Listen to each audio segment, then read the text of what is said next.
Bonjour et bienvenue au podcast du planning familial liégeois qui est organisé par le planning familial de Seraing ainsi que le planning familial Ourthe-en-Blève. Nous sommes aujourd'hui accompagnés du docteur Nopper, docteur Hélène Nopper, qui travaille en planning familial, et nous allons aujourd'hui parler de différents sujets autour des sujets du planning, à savoir le premier, le plus simple, la contraception. Nous allons essayer de déconstruire différents stéréotypes, différentes croyances autour de ce sujet. Et c'est pour ça que nous avons notre docteur préféré avec nous. Parfait, je vais peut-être te laisser quelques minutes pour te présenter, Hélène, si tu es d'accord. Donc voilà, moi je suis médecin généraliste, je travaille effectivement au planning DY et j'ai eu l'occasion de travailler dans d'autres plannings. Donc je travaille aussi à Espace P, donc je côtoie différents types de publics, que ce soit des migrants, des personnes qui travaillent, des travailleurs du sexe. Et j'ai l'occasion de croiser aussi des tout petits dans le cadre des consultations ONE. C'est ça. Donc finalement, un public hyper varié chez toi. Donc tu travailles avec des enfants, des ados, des prostituées. Espace P, c'est donc un service qui s'occupe d'accompagner les prostituées, c'est ça? Oui. Donc très large. Vraiment encore merci de nous permettre d'exploiter tes connaissances. Donc on pourrait peut-être commencer par la consultation gynéco.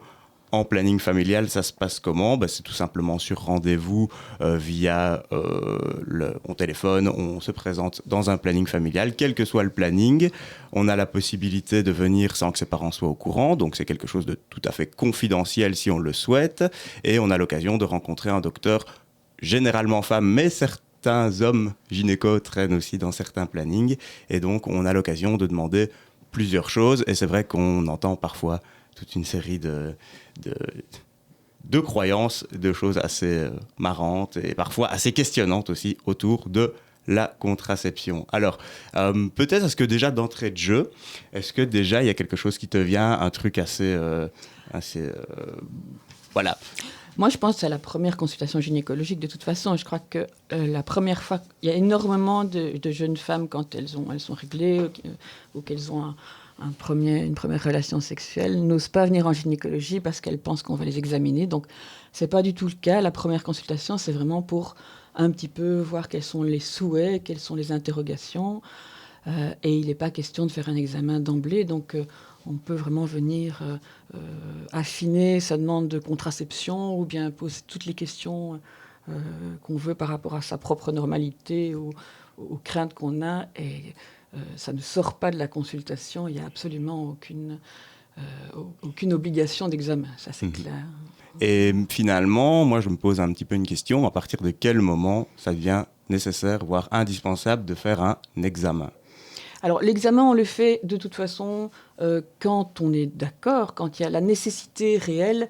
C'est, je pense, quand il y a soit des problèmes d'infection, il y a des douleurs, il y a des plaintes, ou quand il y a eu des relations avec des risques éventuellement, soit de grossesse, ça c'est évidemment, c'est évident, mais aussi éventuellement d'infections sexuellement transmissibles. Donc, un examen se fait, mais il se fait à minima. On ne fait un examen que s'il est nécessaire. Sinon, on ne le fait pas. Ok.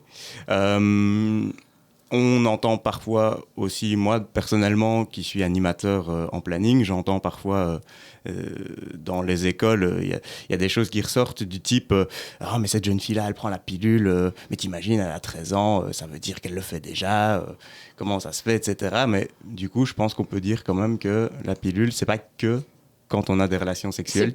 Effectivement, c'est pas que quand on a des relations sexuelles. Donc, il y a énormément de jeunes femmes qui commencent leur vie de femme avec des règles qui sont douloureuses, qui sont irrégulières, avec des effets secondaires, des maux de tête. Et la pilule peut tout simplement régulariser un cycle. Donc, on peut vraiment prendre une pilule sans avoir spécialement déjà eu des relations sexuelles. C'est clair que ça s'accompagne d'un tas de questions. On ne donne pas la pilule n'importe comment, mais à partir du moment où on se connaît bien, on connaît bien la patiente et on peut imaginer qu'elle n'a pas de gros facteurs de risque, qu'elle peut prendre ça de façon régulière, ça pose vraiment aucun problème. Mmh. Ok. Alors, au niveau de la pilule, par exemple, on pense parfois que certaines choses influencent. Enfin voilà, qu'il n'y a pas que c'est pas aussi simple que bonjour, je voudrais une pilule, la voilà, merci, au revoir. Non, il y a quand même toute une série, il y a toute une démarche, tout un suivi à proposer. Toi, en tant que médecin, qu'est-ce que tu questionnes pour savoir quelle pilule tu proposes? Alors, on sait, en fait, on a d'ailleurs eu, il y a quelques années, une espèce de scandale par rapport au risque de la pilule. On sait que la pilule peut augmenter faiblement le risque de faire des petits caillots dans les veines ou les artères. Il faut quand même savoir que ce risque, il existe à l'état naturel. Donc, les femmes ont un risque minime de faire un accident de ce type-là. Ouais. Et donc, chaque fois qu'on voit une jeune femme ou une moins jeune femme demander une contraception, on essaie de voir s'il n'y a pas d'antécédents de ce type-là au niveau de la famille, au niveau personnel. Donc, et s'il n'y a pas ce qu'on appelle d'autres facteurs de risque, dont on va dire le tabac, un excès pondéral. Mais globalement, la pilule augmente très très peu en fait ce risque. Et donc, on commence en général, on a vraiment un ordre. Pour prescrire les pilules, on commence par la pilule, entre guillemets, la moins à risque, qui double le risque, certes, mais le risque de base est de 2 sur 10 000. Donc, on voit un petit peu. Et en fonction du profil de la fille, si elle a des problèmes d'acné, on peut affiner et on peut aller vers d'autres pilules qui, finalement, sont quand même très bien tolérées. Il faut quand même savoir que une grossesse non désirée, une grossesse tout court d'ailleurs, augmente vraiment beaucoup plus, par exemple, le risque au niveau de la coagulation. C'est ça. Et donc, quand on mène bien ensemble un examen et une anamnèse, je crois qu'on arrive très souvent à trouver une pilule qui convient sans que les risques soient vraiment augmentés. Donc, si je comprends bien, ça veut dire que une fille qui ne serait pas sous pilule et qui aurait des grossesses non désirées aurait plus de risques à la limite d'avoir un accident qu'une fille qui aurait une contraception de base établie qu'elle prend correctement dans le temps. Là, le risque sera un tout petit peu augmenté, mais finalement, vu que la grossesse sera protégée, il n'y a pas de... Oui, c'est ça. Très intéressant à savoir ça. Il y a eu effectivement des scandales autour des hormones... des hormones féminines, artificielles, qui ont ajouté dans les contraceptifs. Et c'est vrai que c'est quand même bien de replacer un petit peu la réalité. Mais par rapport à ça, depuis en fait qu'on a parlé de ces risques-là, qui sont réels mais qui sont minimes, je pense qu'on est quand même passé, en plus du fait que la tendance est quand même au non-hormonal, on est passé beaucoup plus à des méthodes de contraception, si pas non hormonal, avec beaucoup moins d'hormones, bien voire pas d'hormones du tout, comme le stérilet. Ça tombe bien que tu parles de stérilet, parce que c'est quelque chose qu'on nous demande quand même de temps en temps au planning familial.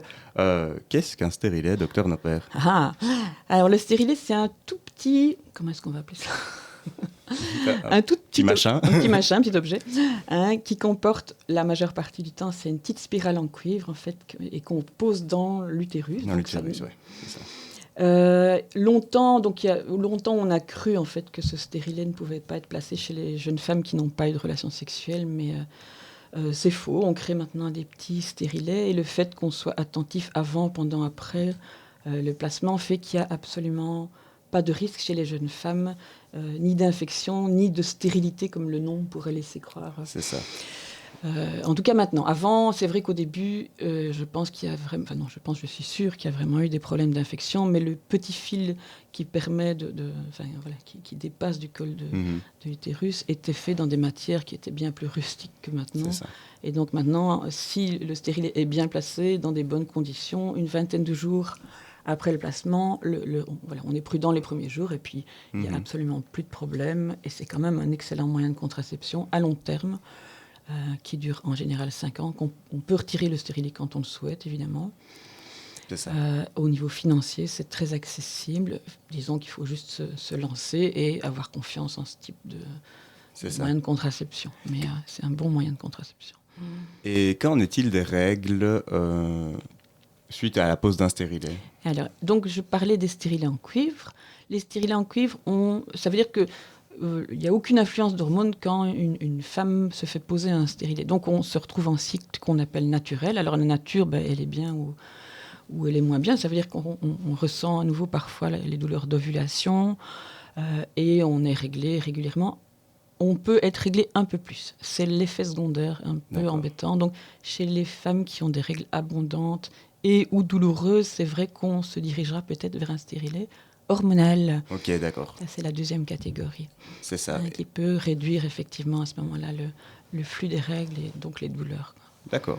Et le stérilet hormonal, lui, comme tu le disais tout à l'heure, comporte beaucoup, beaucoup moins d'hormones finalement, c'est ça? Oui, c'est vraiment une diffusion locale. Donc ça correspond à une hormone qui se trouve effectivement dans les pilules, mais il y a une seule des deux hormones. Donc les pilules sont composées de deux hormones.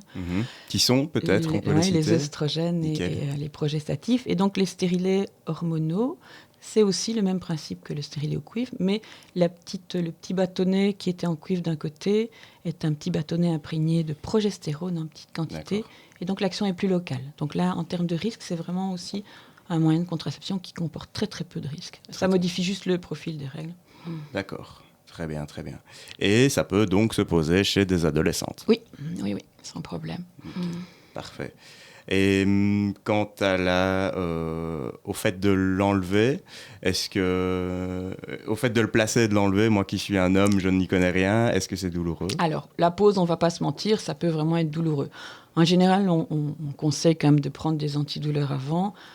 Au moment où on pose, c'est vrai que ça peut faire une crampe importante. D'accord. Mais voilà, ça dure Alors parfois, ça ne le fait pas, parfois, ce n'est pas douloureux. Il faut savoir quand même qu'après, on est tranquille 5 ans. Donc, c'est ça. Je ne sais pas, voilà. Quand on est prêt et qu'on est, on est prêt à faire poser un stérilet, ça vaut la peine. Ouais. On a du mal pendant quelques minutes et puis on est tranquille. Et le retirer ne fait pas 5 mal. ans. Franchement, pas du Retirer, ça va. Ouais. Ok, intéressant à savoir. Très bien. Alors, peut-être autre chose. On a parlé un petit peu de la pilule, on a parlé un petit peu du stérilet. Qu'est-ce que tu donnes, qu'est-ce que tu prescris beaucoup d'autres aussi dans tes consultations, Hélène? En fait, une consultation de contraception, ça commence surtout en essayant de voir comment la femme qui est en face de moi voit la contraception. Donc ça veut dire qu'effectivement, chez les jeunes, je pense que la pilule est encore très fréquente, sauf que la pilule demande quand même une sacrée organisation. Donc forcément, les oublis de pilule arrivent extrêmement fréquemment. Et donc, voilà, ça reste une première contraception chez les plus jeunes, mais il faut quand même...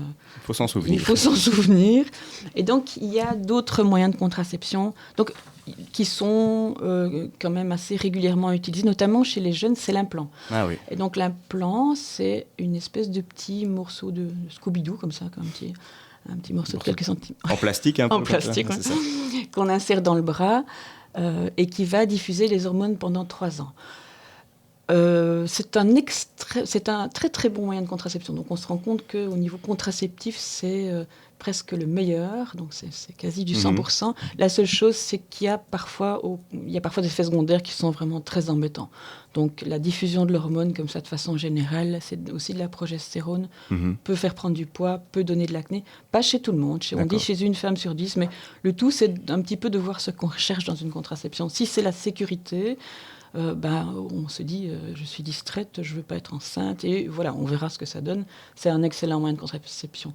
C'est ça. Il faut vraiment voir un petit peu ce qu'on recherche entre le côté non hormonal, le côté sécuritaire, le côté effet secondaire. Ça dépend des profils, vraiment. Et c'est vrai qu'il faut un petit peu se connaître, parce que je le dis souvent en animation, moi qui suis un homme, encore une fois, si j'étais une femme, je crois que je prendrais l'implant, parce qu'au moins on ne s'en tracasse pas pendant 3 ans, on n'a pas à y penser tous les jours à la même heure. Cela dit, c'est vrai que pour la pilule, il existe des applications maintenant qui peuvent nous aider à prendre la pilule. Ça peut être un outil technologique à utiliser. Parfois faire attention avec ces applications qui nous disent parfois qu'on est enceinte alors qu'on n'est pas vraiment. Donc, dans le doute, toujours aller voir un professionnel, évidemment. Mais ça peut aider. Je vais juste citer aussi, donc dans les contraceptions, il y a vraiment, donc si on brosse rapidement le moins hormonal au plus hormonal, tout en disant que c'est pas toujours ça le critère. Donc forcément, les stérilets au cuivre il y a absolument pas d'hormones. L'implant et le stérilet hormonaux, il y a très peu d'hormones, donc très peu très peu d'hormones circulantes, mais voilà, ça peut donner d'autres problèmes, mais ça fonctionne bien. Il y a aussi la mini-pilule, on l'appelle parfois la pilule d'allaitement. C'est une pilule qu'on prend en continu, qui contient peu d'hormones, mais qui stoppe normalement les règles. On peut avoir des petites pertes de sang, Mais là, il faut vraiment une régularité d'horloge pour la prendre quand même. Il ne faut pas oublier du tout parce que dès qu'on oublie, on a un risque accru de grossesse non désirée. Et puis alors, il y a effectivement au niveau hormonal toutes les pilules, mais qui dit hormone ne dit pas spécialement mauvais. Et aussi 2 autres moyens qui malheureusement restent un peu chers malgré le remboursement en général par les mutuelles de la contraception. Donc en général, les mutuelles remboursent par an 40 à 50 euros pour toutes les femmes, et les femmes de moins de 21 ans ont quand même des contraceptions parfois qui sont complètement remboursées. Ça, il faut quand même se renseigner parce que c'est intéressant. Donc il y a aussi 2 autres moyens de contraception, c'est l'anneau, je ne sais pas si... Ouais. C'est un petit anneau en plastique souple, en silicone, je crois, qui se place dans le vagin, qui reste 3 semaines en place. Donc il faut être à l'aise avec son corps, il faut avoir confiance en ce moyen de contraception. Et c'est vrai que ça revient à peu près à 10 euros par mois, donc c'est un peu plus cher. Et alors il y a les patchs, c'est comme des petits... c'est comme les patchs pour arrêter de fumer, sauf que ça n'empêche pas de fumer, mais on les change toutes les semaines. Et il faut aussi avoir confiance en ce moyen de contraception, et ça coûte un petit peu plus cher, effectivement. C'est ça. Mais ça peut convenir vraiment à certaines femmes. Et c'est dosé avec des hormones. C'est comme une pilule, en fait. Au niveau des dosages, que ce soit l'anneau ou le patch, c'est la même chose au niveau des quantités hormonales qui circulent dans le sang. Ouais. C'est ça. Et donc, c'est une absorption qui se fait, donc, du coup, dans le cas du patch, soit par la peau. Par la peau, par la muqueuse ou par vaginale. La muqueuse vaginale. Ok, très bien. Et est-ce qu'il y a des contre-indications? Est-ce qu'il y a des choses à garder en tête si on est intéressé par l'anneau ou par le patch, d'après toi? Les mêmes contre-indications que pour la pilule. D'accord. Donc, c'est exactement la même chose. Okay. Ça veut dire problème cardiovasculaire, parfois antécédent de cancer du sein, hormonodépendant, donc ou bien on dit au-dessus de 35 ans avec un tabagisme. On est quand même extrêmement prudent parce que voilà, on n'a pas envie de nuire. On peut protéger, mais pas nuire, quoi. Je rebondis sur la notion de tabagisme. Donc, quand tu reçois une personne qui fume au planning, tu vas t'orienter plutôt vers quoi? Enfin, tu vas lui proposer plutôt quel type de contraceptif, du coup? Mais donc, on va vraiment se diriger vers les stérilets non hormonaux d'abord, ou stérilets hormonaux, implant ou mini-pilule. D'accord. Sinon, voilà. Le moins d'hormones possible. Le moins d'hormones possible au niveau vasculaire. Okay. Je pense que ça reste important. Est-ce que l'alcool intervient aussi au niveau... Eh bien non. Il n'y a pas spécialement de risque. Non, le seul risque, c'est de boire trop et de ne pas se protéger. Mais sinon, non, il n'y a absolument pas d'interaction. D'accord. Ce qu'on entend souvent aussi, c'est la pilule diminue la libido. Donc, pour ceux qui ne le savent pas, la libido, c'est l'envie de faire l'amour. Est-ce que c'est vrai? Est-ce que c'est pas vrai? Ah, ça peut être vrai, oui. Donc, il y a effectivement, notre libido, elle dépend de nos hormones. Hein. On est quand même peu de choses, parfois. Et donc, le fait de prendre, de modifier nos propres hormones peut soit augmenter la libido, parfois. Il y a des pilules qui peuvent vraiment augmenter la libido. Il y en a parfois qui la diminuent. Il y a des stéroïdes hormonaux qui peuvent un petit peu raboter comme ça les cycles qu'on a naturellement et effectivement diminuer la libido. Mais la libido dépend de beaucoup d'autres choses que de la pilule et nos hormones. Il y a plein de paramètres qui peuvent être pris en compte pour évoquer la libido. Est-ce que peut-être, Marion, tu aurais quelques éléments à nous donner?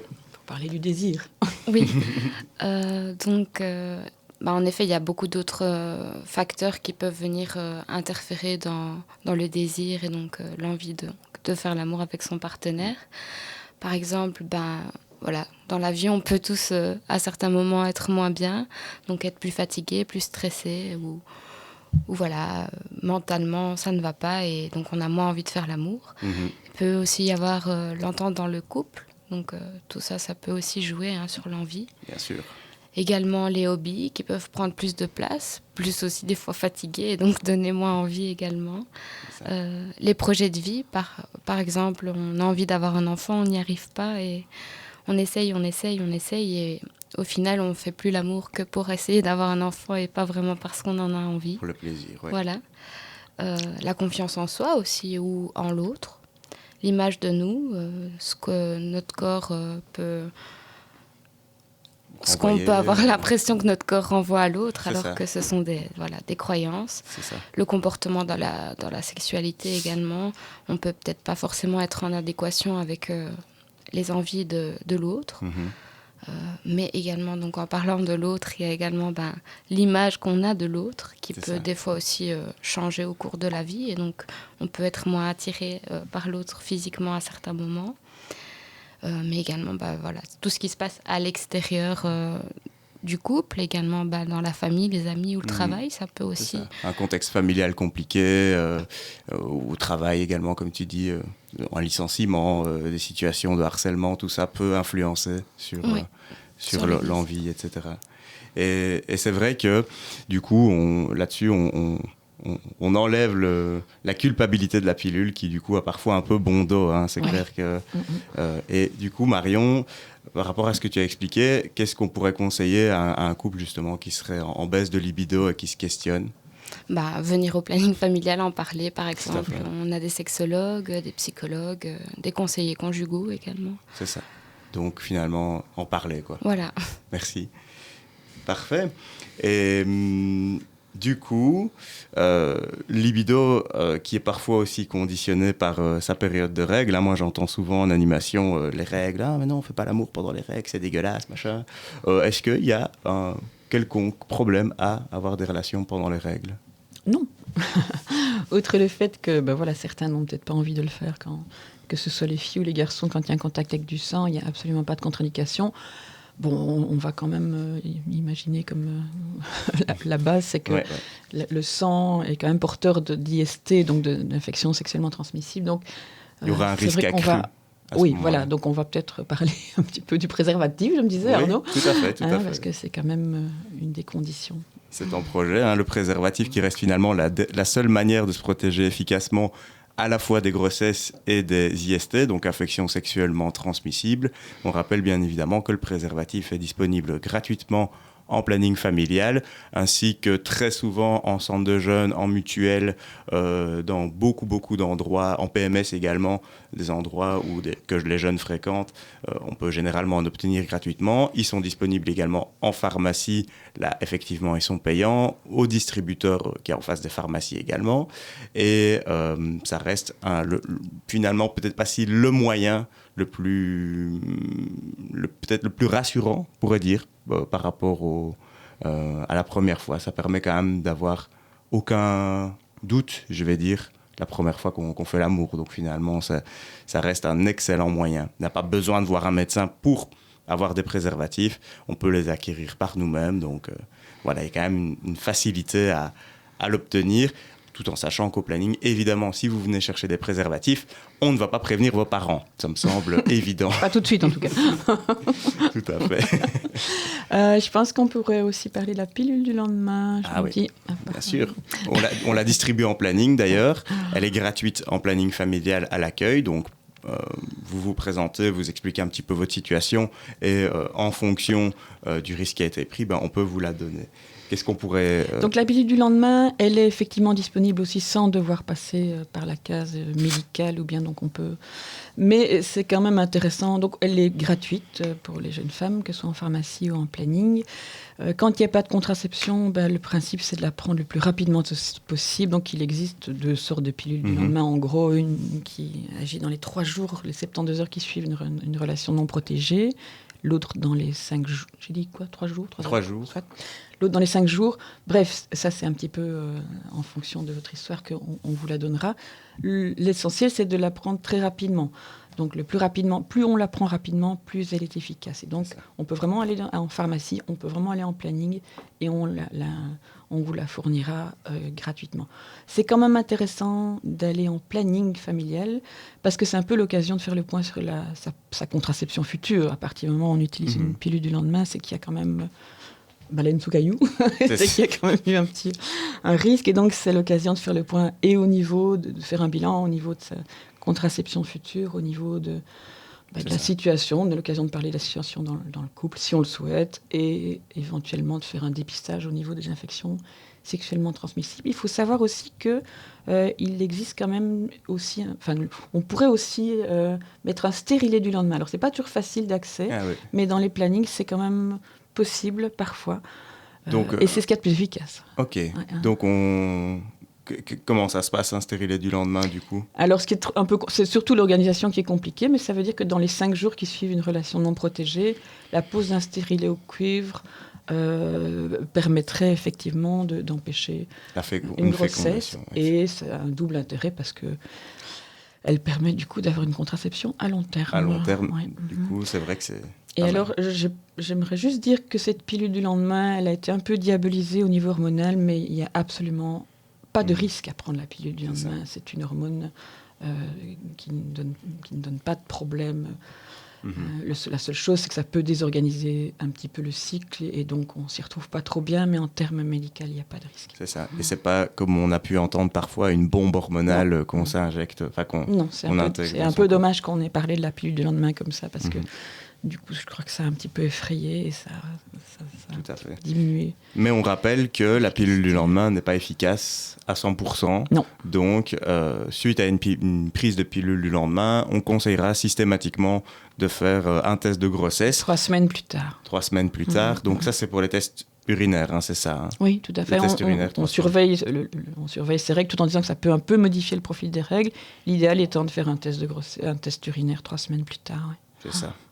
Et donc aussi de rappeler l'importance pour les femmes et les jeunes filles d'être attentives à son corps, à ses règles.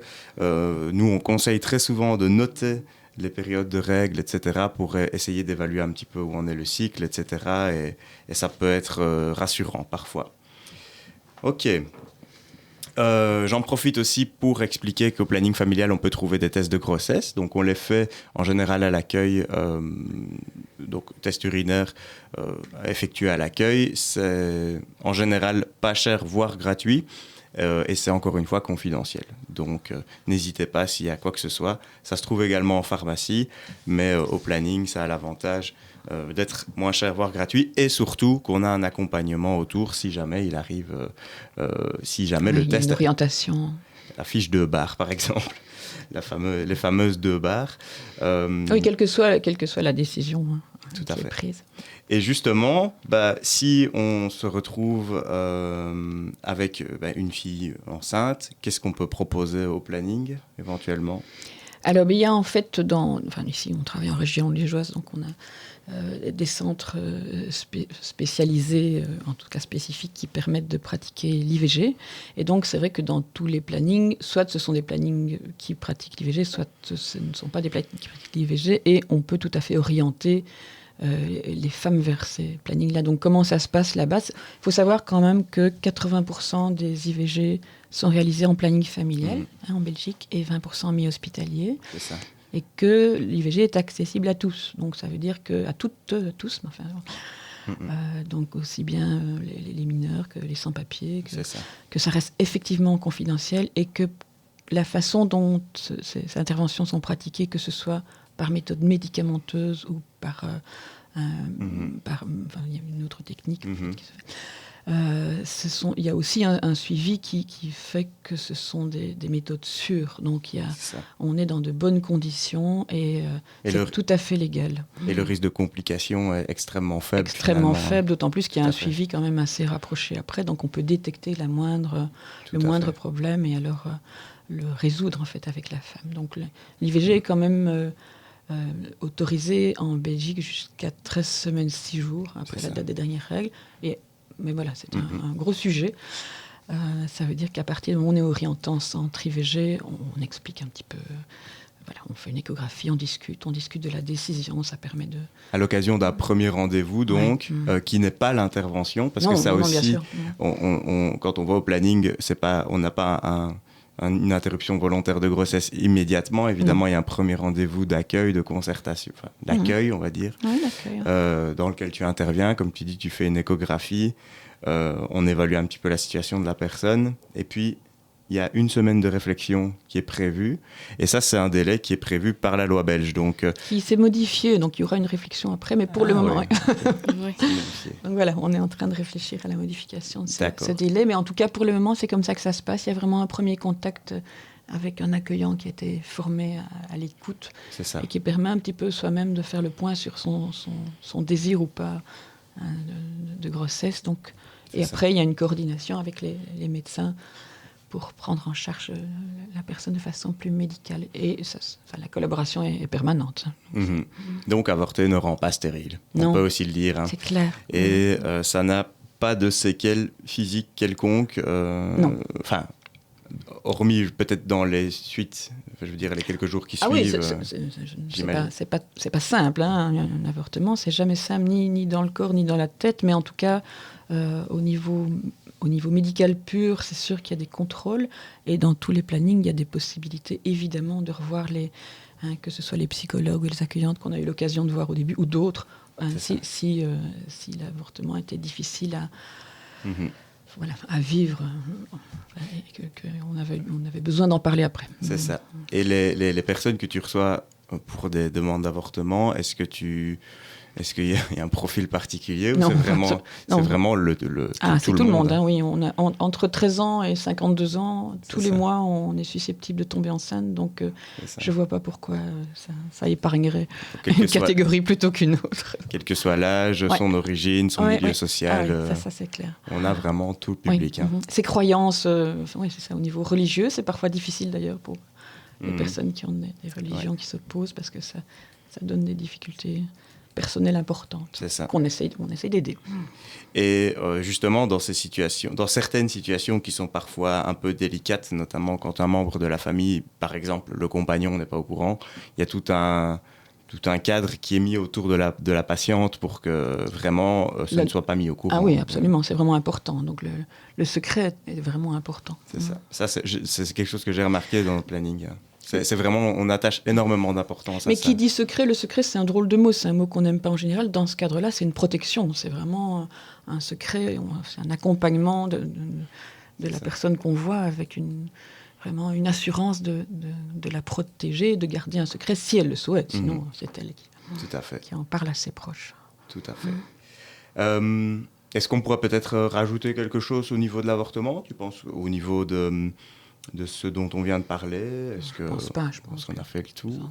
Et du coup, en consulte gynéco au planning familial, on peut aussi envisager d'autres choses. Quel autre type de demande tu reçois au planning? On reçoit des demandes pour les vaccinations parfois. Donc c'est vrai que depuis quelques années, il y a un vaccin contre le papillomavirus qui est remboursé chez les jeunes femmes de 12 à 19 ans. Et qui vient d'être remboursé en fait chez les garçons depuis septembre 2019. Donc ça veut dire qu'il y a moyen de vacciner en 2 ou 3 injections toutes les jeunes femmes entre 12 et 19 ans. Alors le papillomavirus, qu'est-ce que c'est? C'est un virus que tout le monde à peu près contracte dès qu'il y a eu une relation sexuelle, donc c'est assez fou, et qui est responsable quand même du cancer du col, responsable de beaucoup de choses, mais notamment du cancer du col chez la femme, et de condylomes, c'est des verrues comme ça au niveau génital chez la femme et chez l'homme, puisque par définition ça s'attrape. Donc chez le garçon, ça peut être responsable aussi de cancer, mais c'est beaucoup moins fréquent. C'est moins fréquent. Mais enfin, une vaccination, quand on dit vaccination, il y a un intérêt individuel, il y a une action collective aussi. Donc voilà, on commence maintenant un peu à vacciner les garçons, mais uniquement en 2e secondaire. Mais voilà, c'est un début. Chose qui se fait déjà beaucoup plus dans d'autres pays, je pense. Oui, tout à fait. Dans d'autres pays, c'est remboursé chez les garçons. Tout à fait. Et donc, on ne force pas à faire un examen gynéco. Hein. Ni à vacciner, ni à faire un examen. Voilà. Et puis, les examens ne sont pas toujours nécessaires. On les fait vraiment que si on trouve que c'est utile. Sinon, ça n'a pas d'intérêt. Il faut savoir aussi, juste une petite chose, c'est que ça fait aussi quelque temps qu'on propose parfois aux femmes aussi de faire ce qu'on appelle un autofrottis. Donc, pour détecter certaines infections, on peut ne pas faire d'examen et faire un examen on introduit soi-même un petit coton-tige. Et donc, on peut aussi, imaginons quelqu'un qui a une infection ou qui a des plaintes et qui n'a pas du tout envie de se déshabiller, de faire un examen, on peut lui proposer de faire un frottis seul. Et c'est beaucoup demandé? Oui, moi je propose de plus en plus. Enfin, moi je propose de plus en plus. D'accord. Ouais. Parce que c'est tout à fait fiable, c'est aussi fiable que... Et c'est pas compliqué? Non, c'est simple. Ok. Très bien. Et du coup, ça m'évoque quelque chose qu'on n'a pas encore trop évoqué, c'est justement la demande pour faire des tests de dépistage de manière générale aussi, finalement. Oui, Donc, comment ça se passe quelqu'un qui aurait pris un risque et qui voudrait un petit peu vérifier? Ah oui, ça, on a quand même souvent aussi comme demande des consultations de dépistage d'infections sexuellement transmissibles. Comment ça se passe? D'abord, on essaie d'évaluer avec la personne, que ce soit un homme ou une femme, parce que là, on est quand même tous concernés. On essaie d'évaluer un peu le risque. Donc, il faut savoir quand même qu'il y a différentes sortes d'infections sexuellement transmissibles. La plus connue, malheureusement, c'est le HIV, c'est le sida, qui n'est pas très répandue, mais qui est malheureusement encore bien présente. Mais donc, il y a quand même un petit peu une évaluation des risques qui se fait avec la personne concernée, donc en fonction de l'orientation sexuelle. Donc, on sait, et c'est absolument pas la ségrégation, la discrimination. Il y a des pratiques plus à risque que d'autres. Il y a des pratiques plus à risque que d'autres. Donc, dans les milieux homosexuels, c'est clair qu'il y a des pratiques, il y a plus de risques de contracter une infection sexuellement transmissible. Et il y a d'autres facteurs de risque, la consommation de cocaïne en sniff ou le fait de s'injecter de l'héroïne. Voilà, certaines personnes sont plus sujettes à attraper l'hépatite C. Disons que l'infection la plus fréquente et pour laquelle le dépistage est vraiment utile, je dirais bien chez tout un chacun, c'est le chlamydia. Donc c'est une petite bestiole en fait qu'on peut attraper, fille comme garçon. Ici, on est plus ou moins à 5% de la population qui est porteuse du chlamydia. Et le problème, c'est que ça ne donne absolument aucun signe. Et que chez la femme, ça peut aboutir à des problèmes de stérilité parce que ça donne des infections pelviennes et ça va boucher les petits orifices comme ça des trompes. Comme beaucoup de maladies sexuellement transmissibles, le chlamydia est asymptomatique, donc on dit que les symptômes ne se voient pas ou chez la plupart des gens, en tout cas, ça ne se voit pas. C'est ça. Donc c'est vraiment la première infection.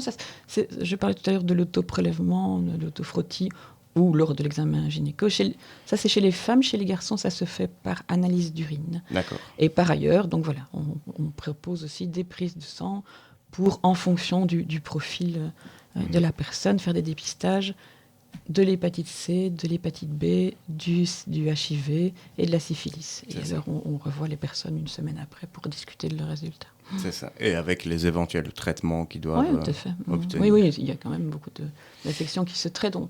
Le chlamydia, il suffit de prendre l'antibiotique. Il y a le gonocoque aussi à dépister en faisant un dépistage en frottis. Il nécessite une injection, la syphilis aussi. On va repasser sur le HIV peut-être. J'étais simplement en train de me demander, quand tu reçois des plus jeunes et que les parents se pointent avec dans la salle d'attente, ah c'est mon petit, machin.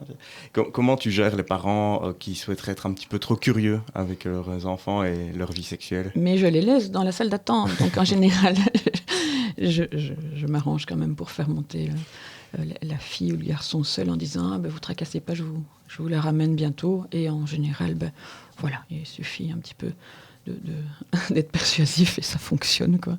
Mais il y a quand même énormément de jeunes qui souhaitent venir avec les parents.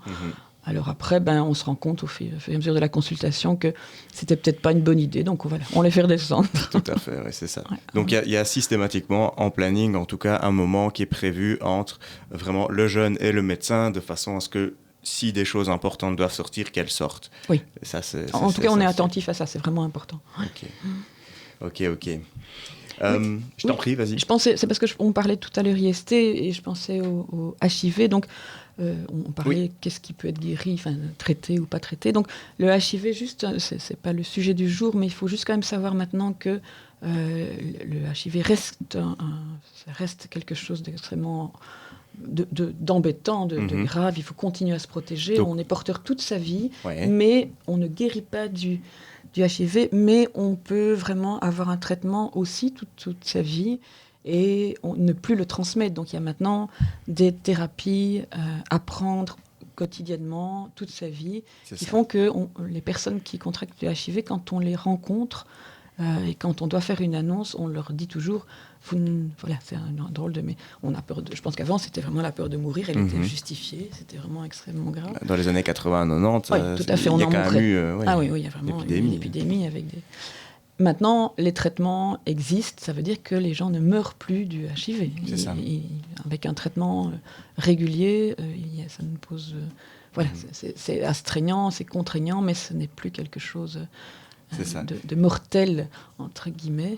HIV, donc, qui est le nom là, du virus du sida, et le sida, c'est le nom de la maladie. Oui, c'est ça, pardon. HIV, c'est tout à fait. D'immunodéficience Oui, acquise. C'est ça. Mais c'est vrai qu'on parle, il y a les deux dénominations oui, tout à fait, c'est pas... qui sont évoquées. Oui, et je pense qu'on en avait parlé aussi. Ça veut dire que les progrès ont permis aussi d'avoir des enfants. Donc chez les femmes qui sont porteuses du virus, le fait d'avoir un traitement qui rend ce qu'on appelle le virus indétectable, donc on fait des dosages, fait que la plupart des enfants qui naissent dans ce cadre-là ne sont absolument pas. Donc on a vraiment, ils ne sont plus contaminés. Les femmes qui sont porteuses du virus et qui sont traitées ont plusieurs enfants sans problème. C'est ça. Et ça, c'est quand même une avancée qui est assez incroyable, hein, tout à fait. Donc on peut avoir des enfants en ayant le sida, simplement il faut en parler à son médecin et avoir le traitement adéquat. S'il n'y a pas de traitement, le risque est toujours élevé. Mais est-ce qu'on peut toujours naître avec le sida ? S'il n'y a pas eu de traitement, bien sûr. Donc ça peut arriver. Oui, il y a une transmission de la mère à l'enfant. Maintenant, est-ce que ça arriverait par exemple encore dans nos... Chez nous, très peu. Très peu. D'accord. Sauf dans les conditions illégales qui malheureusement existent encore beaucoup, mais sinon très peu. D'accord. Donc oui, dans certains pays, malheureusement, ça existe encore. Ou imaginons quelqu'un qui arrive et qui est enceinte et qui accouche ici, il pourrait y avoir une contamination. Tout à fait. On rappelle d'ailleurs les modes de transmission du sida, donc les contacts sanguins directs, donc par exemple injection de substances, et quand il y a utilisation de la même seringue par deux personnes, dont une qui est contaminée, ça peut transmettre le sida. Donc ça, c'est un cas concret de transmission sanguine. Il y a également évidemment les rapports sexuels non protégés. Donc dans l'ordre, on peut dire que tout ce qui est contacts bucco-génitaux est faiblement risqué. Oui, tout à fait. Tout ce qui est pénétration vaginale est risqué et tout ce qui est pénétration anale est très risqué. On peut le définir comme ça. Oui, tout simplement parce que voilà, à partir du moment où il y a une petite brèche et où il y a un saignement, le risque, s'il y a une plaie, le risque est plus important. Et les muqueuses sont très fines et donc les virus passent très facilement. Oui. Ok. Très bien. Je ne sais pas si éventuellement il y a un thème ou un cliché, un stéréotype qu'on n'aura peut-être pas encore déconstruit. Est-ce que tu penses qu'on a fait le tour? En tout cas, importance de rappeler que aujourd'hui, on en parle, on a brassé finalement beaucoup de sujets. Maintenant, il est évident qu'on reste chacun disponible de notre côté au planning familial. On reste évidemment des endroits où on peut trouver, où on peut répondre à vos questions, où on peut vous proposer un rendez-vous, où vous pouvez trouver de l'aide. Donc s'il y avait quoi que ce soit, par exemple à la suite de ce podcast que vous écoutez, si vous avez envie de creuser le sujet ou si on a dit une énorme bêtise et que vous auriez envie d'en discuter avec nous, on vous invite à nous contacter. Moi, je voudrais juste rajouter que pour préparer cette petite émission, c'était quand même basé sur des questions que Arnaud, tu avais reçues en animation. Et donc voilà, on a essayé de faire le tour. Je pense qu'il y avait aussi la première fois. Moi, j'ai quand même juste envie de faire très court et de dire que il y avait énormément de questions sur comment on fait la première fois. Moi, j'ai envie de dire que s'il faut vraiment surtout de l'envie et du respect et une contraception et un préservatif, et qu'après, ça se fait en douceur, mais que le plaisir n'arrive pas tout de suite toujours, qu'il faut du temps. C'est ça. Et de l'amour. Hein. Donc être prêt à en avoir envie et l'importance de la confiance aussi, hein, c'est quand même plutôt essentiel. Oui, bien sûr. Il ne faut pas faire ça pour faire plaisir à l'autre, il faut vraiment en avoir très envie. Et peut-être que tant qu'on est sur la première fois et que je pense qu'il nous reste quelques minutes, on peut peut-être... moi, j'entends très souvent cette question par rapport à l'hymen, cette fameuse petite peau, cette petite membrane qu'il faut déchirer, qu'il y a plein de sang qui sort et oulala, non, c'est pas du tout comme ça que ça se passe. Alors, l'hymen, l'hymen, c'est une petite membrane comme ça qui se trouve à l'entrée du vagin, qui n'est pas du tout la même chez toutes les femmes. Donc ça veut dire qu'effectivement, parfois, lors de du premier rapport, oui, ça peut être douloureux. C'est pas toujours le cas, c'est pas obligatoire, et donc il n'y a pas de gros questionnements. La seule chose, c'est que c'est vrai que la première fois, il faut faire ça avec douceur. Et puis, ça veut dire que ce sera mieux les fois d'après, ça c'est certain, mais c'est pas du tout quelque chose d'insurmontable. Et tout le monde n'a pas la même anatomie. C'est ça. Et donc, c'est encore une fois, hein, on le redit, une question de respect, une question de prendre son temps aussi. C'est pas une course, le but c'est pas d'atteindre une performance, et donc d'y aller en douceur, en s'écoutant, en écoutant son partenaire. Si on constate qu'il y a un problème, peut-être faire une pause, recommencer un peu plus tard, ou s'y prendre un petit peu autrement. Enfin, voilà, la sexualité, ça reste aussi finalement des moments de plaisir, donc il faut pas que ce soit sous pression, je pense. Non. Je pense. Très bien. Très bien, très bien. Merci beaucoup, merci à vous deux. Merci à la Maison des Jeunes, la Nova et Mixte FM, représentée par notre cher Nico, pour nous permettre de faire ce projet. Merci aussi à la Fédération Wallonie-Bruxelles qui nous subsidie pour réaliser ces émissions. Merci à tous. J'espère que vous aurez éventuellement des remarques et des questions. Si c'est le cas, n'hésitez pas à nous les transmettre sur les réseaux sociaux. Et je vous dis à la prochaine. Au revoir.